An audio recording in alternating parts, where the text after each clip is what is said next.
Hello out there. Cannot believe this. I brought my wife Becky out to Bombay Beach, where we spent our first night together. It was a good night. My parents were there, so I didn't do anything with her or everything. But this is the first night that we spent together right here. This used to be a resort, and now it's all gone.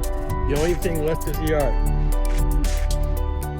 Now we met a very nice sheriff of Imperial County.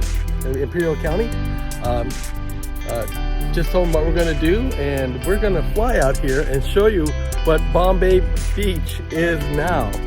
It was so weird because this is where my grandpa put a knife through his hand, and we went fishing out there. Yeah, right out there.